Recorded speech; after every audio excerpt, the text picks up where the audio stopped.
Crónica de una muerte anunciada. Capítulo 2. Bayardo San Román, el hombre que devolvió a la esposa, había venido por primera vez en agosto del año anterior, 6 meses antes de la boda. Llegó en el buque semanal con unas alforjas guarnecidas de plata que hacían juego con las hebillas de la correa y las argollas de los botines. Andaba por los 30 años, pero muy bien escondidos, pues tenía una cintura angosta de novillero, los ojos dorados y la piel cocinada a fuego lento por el salitre. Llegó con una chaqueta corta y un pantalón muy estrecho, ambos de becerro natural, y unos guantes de cabritilla del mismo color. Magdalena Oliver había venido con él en el buque, y no pudo quitarle la vista de encima durante el viaje. Parecía marica, me dijo, y era una lástima, porque estaba como para embadurnarlo de mantequilla y comérselo vivo. No fue la única que lo pensó, ni tampoco la única en darse cuenta de que Bayardo San Román no era un hombre de conocer a primera vista. Mi madre me escribió al colegio a fines de agosto y me decía en una nota casual: «Ha venido un hombre muy raro». En la carta siguiente me decía: «El hombre raro se llama Bayardo San Román, y todo el mundo dice que es encantador, pero yo no le he visto». Nadie supo nunca a qué vino. A alguien que no resistió la tentación de preguntárselo un poco antes de la boda le contestó: «Andaba de pueblo en pueblo buscando con quién casarme». Podía haber sido verdad, pero lo mismo hubiera contestado cualquier otra cosa, pues tenía una manera de hablar que más bien le servía para ocultar que para decir. La noche en que llegó dio a entender en el cine que era ingeniero de trenes, y habló de la urgencia de construir un ferrocarril hasta el interior para anticiparnos a las veredades del río. Al día siguiente tuvo que mandar un telegrama, y él mismo lo transmitió con el manipulador, y además le enseñó al telegrafista una fórmula suya para seguir usando las pilas agotadas. Con la misma propiedad había hablado de enfermedades fronterizas con un médico militar que pasó por aquellos meses haciendo la leva. Le gustaban las fiestas ruidosas y largas, pero era de buen beber, separador de pleitos y enemigo de juegos de manos. Un domingo después de misa desafió a los nadadores más diestros, que eran muchos, y dejó rezagados a los mejores con 20 brazadas de ida y vuelta a través del río. Mi madre me lo contó en una carta, y al final me hizo un comentario muy suyo. Parece que también está nadando en oro. Esto respondía a la leyenda prematura de que Bayardo San Román no solo era capaz de hacer todo y de hacerlo muy bien, sino que además disponía de recursos interminables. Mi madre le dio la bendición final en una carta de octubre. «La gente lo quiere mucho», me decía, «porque es honrado y de buen corazón, y el domingo pasado comulgó de rodillas y ayudó a la misa en latín». En ese tiempo no estaba permitido comulgar de pie y sólo se oficiaba en latín, pero mi madre suele hacer esa clase de precisiones superfluas cuando quiere llegar al fondo de las cosas.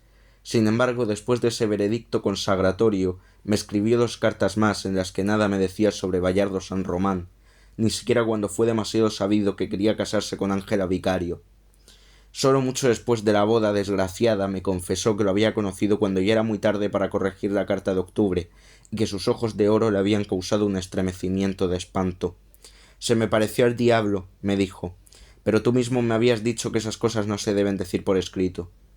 Lo conocí poco después que ella, cuando vine a las vacaciones de Navidad, y no lo encontré tan raro como decían. Me pareció atractivo, en efecto, pero muy lejos de la visión idílica de Magdalena Oliver.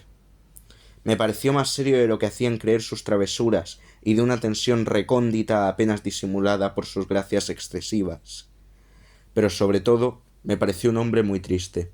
Ya para entonces había formalizado su compromiso de amores con Ángela Vicario. Nunca se estableció muy bien cómo se conocieron.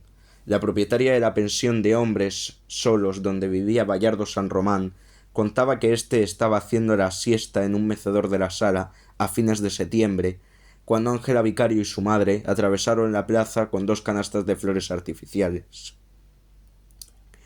Bayardo San Román despertó a medias, vio las 2 mujeres vestidas de negro inclemente que parecían los únicos seres vivos en el marasmo de las 2 de la tarde y preguntó quién era la joven. La propietaria le contestó que era la hija menor de la mujer que la acompañaba y que se llamaba Ángela Vicario. Bayardo San Román las siguió con la mirada hasta el otro extremo de la plaza. «Tiene el nombre bien puesto», dijo. Luego recostó la cabeza en el espaldar del mecedor y volvió a cerrar los ojos. «Cuando despierte», dijo, Recuérdame que me voy a casar con ella. Ángela Vicario me contó que la propietaria de la pensión le había hablado de este episodio desde antes de que Bayardo San Román la requiriera en amores. Me asusté mucho, me dijo. 3 personas que estaban en la pensión confirmaron que el episodio había ocurrido, pero otras 4 no lo creyeron cierto. En cambio, todas las versiones coincidían en que Ángela Vicario y Bayardo San Román se habían visto por primera vez en las fiestas patrias de octubre, durante una verbena de caridad en la que ella estuvo encargada de cantar las rifas. Bayardo San Román llegó a la verbena y fue derecho al mostrador atendido por la rifera lánguida, cerrada de luto hasta la empuñadura, y le preguntó cuánto costaba la ortofónica con incrustaciones de nácar, que había de ser el atractivo mayor de la feria. Ella le contestó que no estaba para la venta sino para rifar. Mejor, dijo él, así será más fácil y además más barata. Ella me contestó que había logrado impresionarla, pero por razones contrarias del amor. Yo detestaba a los hombres altaneros y nunca había visto uno con tantas ínfulas, me dijo, evocando aquel día. Además pensé que era un polaco. Su contrariedad fue mayor cuando cantó la rifa de la ortofónica en medio de la ansiedad de todos, y en efecto se la ganó Bayardo San Román. No podía imaginarse que él, solo por impresionarla, había comprado todos los números de la rifa. Esa noche, cuando volvió a su casa, Ángela Vicario encontró allí la ortofónica envuelta en papel de regalo y adornada con un lazo de organza. Nunca pude saber cómo supo que era mi cumpleaños, me dijo. Le costó trabajo convencer a sus padres de que no le había dado ningún motivo a Bayardo San Román para que le mandara semejante regalo, y menos de una manera tan visible que no pasó inadvertido para nadie. De modo que sus hermanos mayores, Pedro y Pablo, llevaron la ortofónica al hotel para devolvérsela a su dueño, y lo hicieron con tanto revuelo que no hubo nadie que la viera venir y no la viera regresar. Con lo único que no contó la familia fue con los encantos irresistibles de Bayardo San Román. Los gemelos no reaparecieron hasta el amanecer del día siguiente, turbios de la borrachera, llevando otra vez la ortofónica y llevando además a Bayardo San Román para seguir la parranda en la casa. Ángela Vicario era la hija menor de una familia de recursos escasos.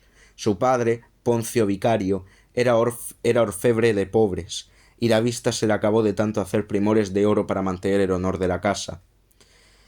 Purísima del Carmen, su madre, había sido maestra de escuela hasta que se casó para siempre. Su aspecto manso y un tanto afligido disimulaba muy bien el rigor de su carácter.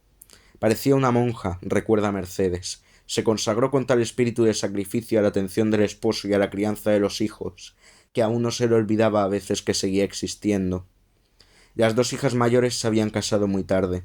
Además de los gemelos, tuvieron una hija intermedia que había muerto de fiebres crepusculares, y 2 años después seguían guardándole un luto aliviado dentro de la casa, pero riguroso en la calle. Los hermanos fueron criados para ser hombres. Ellas habían sido educadas para casarse. Sabían bordar con bastidor, coser a máquina, tener encaje de bolillo, lavar y planchar, hacer flores artificiales y dulces de fantasía, y redactar esquelas de compromiso. A diferencia de las muchachas de la época, que habían descuidado el culto de la muerte, las 4 eran maestras en la ciencia antigua de velar a los enfermos, confortar a los moribundos y amortajar a los muertos. Lo único que mi madre les reprochaba era la costumbre de peinarse antes de dormir. «Muchachas», les decía, «no se peinen de noche que se retrasan los navegantes». Salvo por eso, pensaba que no había hijas mejor educadas. «Son perfectas», le oía decir con frecuencia. «Cualquier hombre será feliz con ellas, porque han sido criadas para sufrir».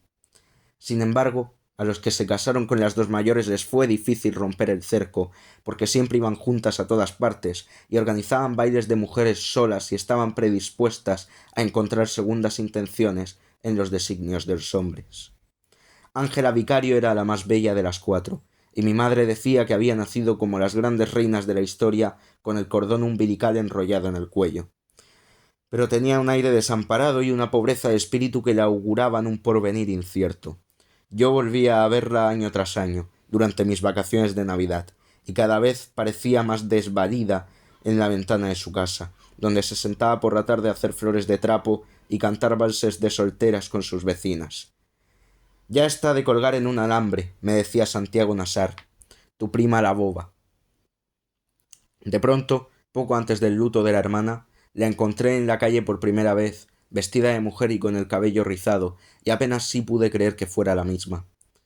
Pero fue una visión momentánea. Su penuria de espíritu se agravaba con los años, tanto que cuando se supo que Bayardo San Román quería casarse con ella, muchos pensaron que era una perfidia de forastero. La familia no sólo lo tomó en serio, sino con un grande alborozo, salvo Pura Vicario, quien puso como condición que Bayardo San Román acreditara su identidad. Hasta entonces nadie sabía quién era. Su pasado no iba más allá de la tarde en que desembarcó con su atuendo de artista y era tan reservado sobre su origen que hasta el engendro más demente podía ser cierto. Se llegó a decir que había arrasado pueblos y sembrado el terror en Casanare como comandante de tropa, que era prófugo de Cayena, que lo habían visto en Pernambuco tratando de medrar con una pareja de osos amaestrados, y que había rescatado los restos de un galeón español cargado de oro en el Canal de los Vientos. Bayardo San Román le puso término a tantas conjeturas con un recurso simple. Trajo a su familia en pleno. Eran 4, el padre, la madre y 2 hermanas perturbadoras. Llegaron en un Ford T con placas oficiales cuya bocina de pato alborotó las calles a las 11 de la mañana. La madre, Alberta Simmons, una mulata grande de Curazao que hablaba el castellano todavía atravesado de papiamento, había sido proclamada en su juventud como la más bella entre las 200 más bellas de las Antillas. Las hermanas, acabadas de florecer, parecían 2 potrancas sin sosiego, pero la carta grande era el padre, el general Petronio San Román, héroe de las guerras civiles del siglo anterior y una de las glorias mayores del régimen conservador, por haber puesto en fuga al coronel Aureliano Buendía en el desastre de Tucurinca. Mi madre fue la única que no fue a saludarlo cuando supo quién era. Me parecía muy bien que se casaran, me dijo, pero una cosa era eso y otra muy distinta era darle la mano a un hombre que ordenó dispararle por la espalda a Gerineldo Márquez. Desde que asomó por la ventana del automóvil saludando con el sombrero blanco, todos lo reconocieron por la fama de sus retratos. Llevaba un traje de lienzo color de trigo, botines de cordobán con los cordones cruzados, y unos espejuelos de oro prendidos con pinzas en la cruz de la nariz y sostenidos con una leontina en el ojal del chaleco. Llevaba la medalla del valor en la solapa y un bastón con el escudo nacional esculpido en el pomo. Fue el primero que se bajó del automóvil, cubierto por completo por el polvo ardiente de nuestros malos caminos, y no tuvo más que aparecer en el pescante para que todo el mundo se diera cuenta de que Bayardo San Román se iba a casar con quien quisiera. Era Ángela Vicario quien no quería casarse con él. Me parecía demasiado hombre para mí, me dijo. Además, Bayardo San Román no había intentado siquiera seducirla a ella, sino que hechizó a la familia con sus encantos. Ángela Vicario no olvidó nunca el horror de la noche en que sus padres y sus hermanas mayores con sus maridos, reunidos en la sala de la casa, le impusieron la obligación de casarse con un hombre que apenas había visto. Los gemelos se mantuvieron al margen. Nos pareció que eran vainas de mujeres, me dijo Pablo Vicario. El argumento decisivo de los padres fue que una familia dignificada por la modestia no tenía derecho a despreciar aquel premio del destino. Ángela Vicario se atrevió apenas a insinuar inconveniente de la falta de amor, pero su madre lo demolió con una sola frase. También el amor se aprende. A diferencia de los noviazgos de la época, que eran largos y vigilados, el de ellos fue de solo 4 meses por las urgencias de Bayardo San Román. No fue más corto porque Pura Vicario exigió esperar a que terminara el luto de la familia, pero el tiempo alcanzó sin angustias por la manera irresistible con que Bayardo San Román arreglaba las cosas. Una noche me preguntó cuál era la casa que más me gustaba, me contó Ángela Vicario, y yo le contesté, sin saber para qué era, que la más bonita del pueblo era la quinta del viudo de Sius. Yo hubiera dicho lo mismo. Estaba en una colina barrida por los vientos, y desde la terraza se veía el paraíso sin límite de las ciénagas cubiertas de anémonas moradas, y en los días claros del verano se alcanzaba a ver el horizonte nítido del Caribe y los transatlánticos de turistas de Cartagena de Indias. Bayardo San Román fue esa misma noche al club social y se sentó a la mesa del viudo de Sius a jugar una partida de dominó. «Viudo», le dijo, «le compro su casa». «No está a la venta», dijo el viudo. «Se la compro con todo lo que tiene dentro». El viudo de Sius Le explicó con una buena educación a la antigua que los objetos de la casa habían sido comprados por la esposa en toda una vida de sacrificios, y que para él seguían siendo como parte de ella. Hablaba con el alma en la mano, me dijo el doctor Dionisio Iguarán, que estaba jugando con ellos. Yo estaba seguro que prefería morirse antes que vender una casa donde había sido feliz durante más de 30 años. También Bayardo San Román comprendió sus razones. De acuerdo, dijo, entonces véndame la casa vacía. Pero el viudo se defendió hasta el final de la partida. Al cabo de 3 noches, ya mejor preparado, Bayardo San Román volvió a la mesa de dominó. Viudo, empezó de nuevo. ¿Cuánto cuesta la casa? No tiene precio. Diga uno cualquiera. Lo siento, Bayardo, dijo el viudo, pero ustedes los jóvenes no entienden los motivos del corazón. Bayardo San Román no hizo una pausa para pensar. Digamos 5.000 pesos, dijo. Juega limpio, le replicó el viudo con la dignidad alerta. Esa casa no vale tanto. 10.000, dijo Bayardo San Román, ahora mismo, y con un billete encima del otro. El viudo lo miró con los ojos llenos de lágrimas. Lloraba de rabia, me dijo el doctor Dionisio Iguarán, que además de médico era hombre de letras. Imagínate, semejante cantidad al alcance de la mano y tener que decir que no por una simple flaqueza del espíritu. Al viudo de Sius no le salió la voz, pero negó sin vacilación con la cabeza. Entonces hágame un último favor, dijo Bayardo San Román. Espéreme aquí 5 minutos. 5 minutos después, en efecto, volvió al club social con las alforjas enchapadas de plata y puso sobre la mesa 10 gavillas de billetes de a 1.000, todavía con las bandas impresas del Banco del Estado. El viudo de Sius murió 2 años después. Se murió de eso, decía el doctor Dionisio Iguarán. Estaba más sano que nosotros, pero cuando uno lo auscultaba se le sentían borboritar las lágrimas dentro del corazón. Pues no sólo había vendido la casa con todo lo que tenía dentro, sino que le pidió a Bayardo San Román que le fuera pagando poco a poco, porque no le quedaba ni un baúl de consolación para guardar tanto dinero. Nadie hubiera pensado, ni lo dijo nadie, que Ángela Vicario no fuera virgen. No se le había conocido ningún novio anterior y había crecido junto con sus hermanas bajo el rigor de una madre de hierro. Aun cuando le faltaban menos de 2 meses para casarse, Pura Vicario no permitió que fuera sola con Bayardo San Román a conocer la casa en que iban a vivir, sino que ella y el padre ciego la acompañaron para custodiarle la honra. Lo único que le rogaba a Dios es que me diera valor para matarme, me dijo Ángela Vicario.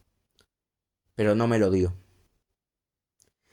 Tan aturdida estaba que había resuelto contarle la verdad a su madre para librarse de aquel martirio, cuando sus 2 únicas confidentes, que la ayudaban a hacer flores de trapo junto a la ventana, la disuadieron de su buena intención.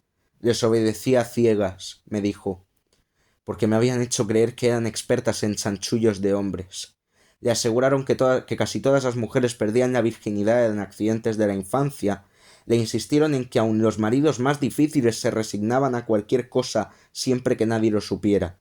La convencieron, en fin, de que la mayoría de los hombres llegaban tan asustados a la noche de bodas que eran incapaces de hacer nada sin la ayuda de la mujer, y a la hora de la verdad no podían responder de sus propios actos. Lo único que creen es lo que vean en la sábana, le dijeron, de modo que le enseñaron artimañas de comadronas para fingir sus prendas perdidas, y para que pudiera exhibir en su primera mañana de recién casada, abierta al sol en el patio de su casa, la sábana de hilo con la mancha del honor. Se casó con esa ilusión. Bayardo San Román, por su parte, debió casarse con la ilusión de comprar la felicidad con el peso descomunal de su poder y su fortuna, pues cuanto más aumentaban los planes de la fiesta, más ideas de delirio se le ocurrían para hacerla más grande. Trató de retrasar la boda por un día cuando se anunció la visita del obispo, para que éste los casara, pero Ángela Vicario se opuso. La verdad, me dijo, es que yo no quería ser bendecida por un hombre que solo cortaba las crestas para la sopa y botaba en la basura el resto del gallo. Sin embargo, aun sin la bendición del obispo, la fiesta adquirió una fuerza propia tan difícil de amaestrar que al mismo Bayardo San Román se le salió de las manos y terminó por ser un acontecimiento público. El general Petronio San Román y su familia vinieron esta vez en el buque de ceremonias del Congreso Nacional, que permaneció atracado en el muelle hasta el término de la fiesta, y con ellos vinieron muchas gentes ilustres que, sin embargo, pasaron inadvertidas en el tumulto de caras nuevas. Trajeron tantos regalos que fue preciso restaurar el local olvidado de la primera planta eléctrica para exhibir los más admirables, y el resto los llevaron de una vez a la antigua casa del viudo de Shoes, que ya estaba dispuesta para recibir a los recién casados. Al novio le regalaron un automóvil convertible con su nombre grabado en letras góticas bajo el escudo de la fábrica. A la novia le regalaron un estuche de cubiertos de oro puro para 24 invitados. Trajeron además un espectáculo de bailarines y 2 orquestas de valses que desentonaron con las bandas locales y con las muchas papayeras y grupos de acordeones que venían alborotados por la bulla de la parranda. La familia Vicario vivía en una casa modesta, con paredes de ladrillos y un techo de palma rematado por 2 buhardas donde se metían a empollar las golondrinas en enero. Tenía en el frente una terraza ocupada casi por completo con macetas de flores y un patio grande con gallinas sueltas y árboles frutales. En el fondo del patio, los gemelos tenían un criadero de cerdos, con su piedra de sacrificios y su mesa de destazar, que fue una buena fuente de recursos domésticos desde que a Poncio Vicario se le acabó la vista. El negocio lo había empezado Pedro Vicario, pero cuando éste se fue al servicio militar, su hermano gemelo aprendió también el oficio de matarife. El interior de la casa alcanzaba apenas para vivir. Por eso las hermanas mayores trataron de pedir una casa prestada cuando se dieron cuenta del tamaño de la fiesta. «Imagínate», me dijo Ángela Vicario, «habían pensado en la casa de Plácida Linero, pero por fortuna mis padres se emperraron con el tema de siempre, de que nuestras hijas se casan en nuestro chiquero o no se casan. Así que pintaron la casa de su color amarillo original, enderezaron las puertas y compusieron los pisos, y la dejaron tan digna como fue posible para una boda de tanto estruendo. Los gemelos se llevaron los cerdos para otra parte y saquearon la porqueriza con cal viva, pero aún así se vio que iba a faltar espacio. Al final, por diligencias de Bayardo San Román, tumbaron las cercas del patio, pidieron prestadas para bailar las casas contiguas y pusieron mesones de carpinteros para sentarse a comer bajo la fronda de los tamarindos. El único sobresalto imprevisto lo causó el novio en la mañana de la boda, pues llegó a buscar a Ángela Vicario con 2 horas de retraso, y ella se había negado a vestirse de novia mientras no lo viera en la casa. «Imagínate», me dijo, «hasta me hubiera alegrado de que no llegara, pero nunca que me dejara vestida». Su cautela pareció natural, porque no había un percance público más vergonzoso para una mujer que quedarse plantada con el vestido de novia. En cambio, el hecho de que Ángela Vicario se atreviera a ponerse el velo y los azahares sin ser virgen había de ser interpretado después como una profanación de los símbolos de la pureza.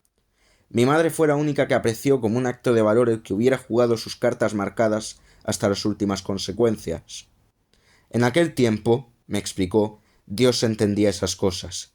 Por el contrario, nadie había sabido todavía con qué cartas jugó Bayardo San Román. Desde que apareció por fin de levita y chistera hasta que se fugó del baile con la criatura de sus tormentos, fue la imagen perfecta del novio feliz. Tampoco se supo nunca con qué cartas jugó Santiago Nassar. Yo estuve con él todo el tiempo, en la iglesia y en la fiesta, junto con Cristo Bedoya y mi hermano Luis Enrique, y ninguno de nosotros vislumbró el menor cambio en su modo de ser. He tenido que repetir esto muchas veces, pues los 4 habíamos crecido juntos en la escuela y luego en la misma pandilla de vacaciones, y nadie podía creer que tuviéramos un secreto sin compartir, y menos un secreto tan grande. Santiago Nassar era un hombre de fiestas, y su gozo mayor lo tuvo la víspera de su muerte, calculando los costos de la boda. En la iglesia estimó que habían puesto adornos florales por un valor igual al de 14 centierros de primera clase. Esa precisión había de perseguirme durante muchos años, pues Santiago Nassar me había dicho a menudo que el olor de las flores encerradas tenía para él una relación inmediata con la muerte, y aquel día me lo repitió al entrar en el templo. «No quiero flores en mi entierro», me dijo, sin pensar que yo había de ocuparme al día siguiente de que no las hubiera. En el trayecto de la iglesia a casa de los Vicario, sacó la cuenta de las guirnaldas de colores con que adornaron las calles, calculó el precio de la música y los cohetes, y hasta de la granizada de arroz crudo con que nos recibieron en la fiesta. En el sopor del mediodía, los recién casados hicieron la ronda del patio. Bayardo San Román se había hecho muy amigo nuestro, amigo de tragos, como se decía entonces, y parecía muy a gusto en nuestra mesa. Ángela Vicario, sin el velo y la corona y con el vestido de raso ensopado de sudor, había asumido de pronto su cara de mujer casada.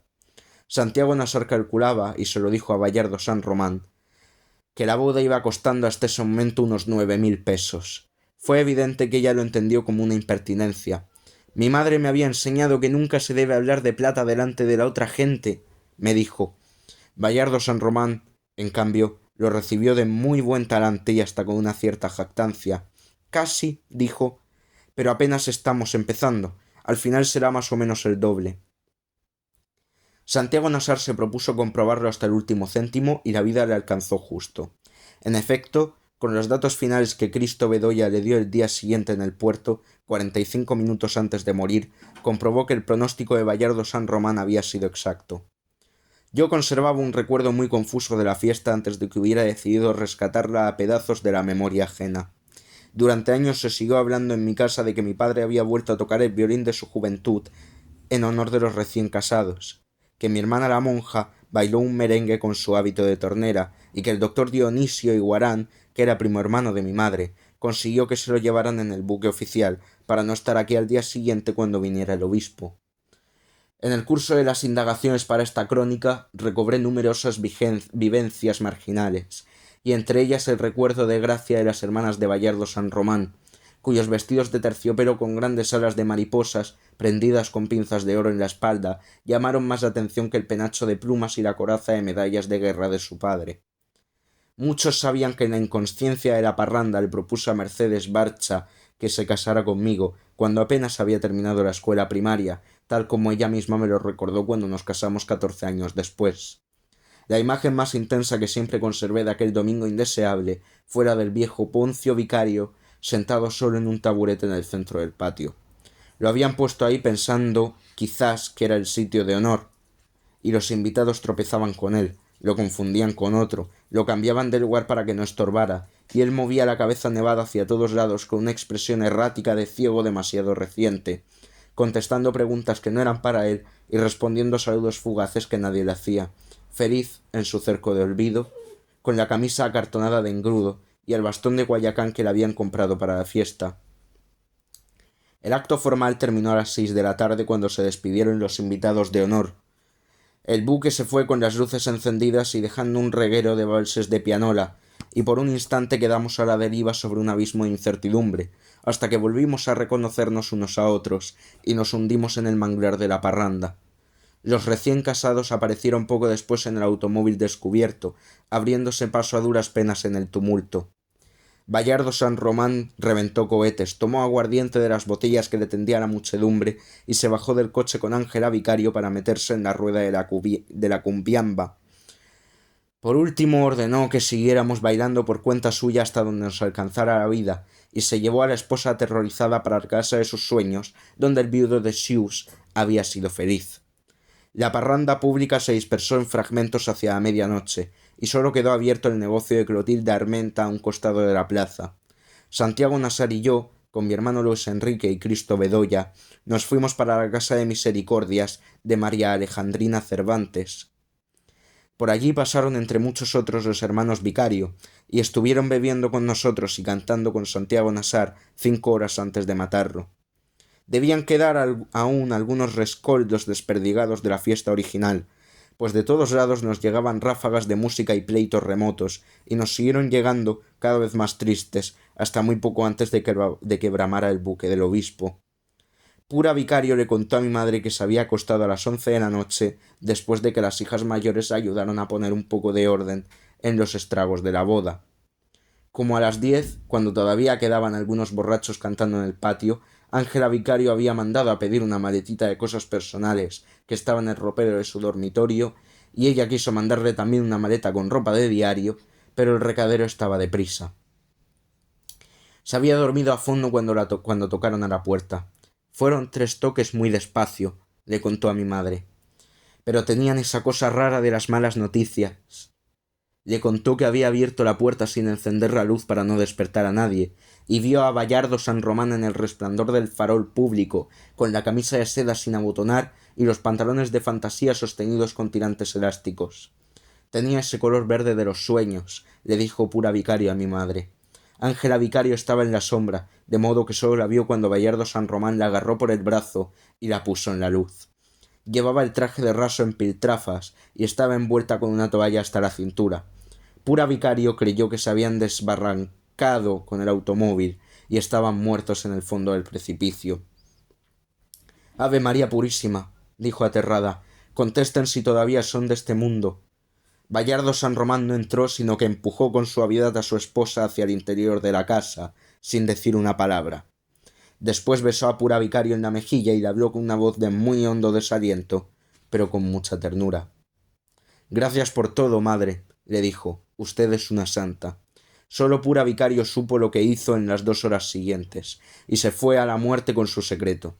Lo único que recuerdo es que me sostenía por el pelo con una mano y me golpeaba con la otra con tanta rabia que pensé que me iba a matar. Me contó Ángela Vicario. Pero hasta eso lo hizo con tanto sigilo que su marido y sus hijas mayores, dormidos en los otros cuartos, no se enteraron de nada hasta el amanecer, cuando ya estaba consumado el desastre. Los gemelos volvieron a la casa un poco antes de las 3, llamados de urgencia por su madre. Encontraron a Ángela Vicario tumbada boca abajo en un sofá del comedor y con la cara macerada a golpes, pero había terminado de llorar. Ya no estaba asustada, me dijo. Al contrario, sentía como si por fin me hubiera quitado de encima la conduerma de la muerte, y lo único que quería era que todo terminara rápido para tirarme a dormir. Pedro Vicario, el más resuelto de los hermanos, la levantó en vilo por la cintura y la sentó en la mesa del comedor. Anda, niña, le dijo temblando de rabia, dinos quién fue. Ella se demoró apenas el tiempo necesario para decir el nombre. Lo buscó en las tinieblas, lo encontró a primera vista entre los tantos y tantos nombres confundibles de este mundo y del otro, y lo dejó clavado en la pared con su dardo certero, como una mariposa sin albedrío, cuya sentencia estaba escrita desde siempre. Santiago Nassar, dijo.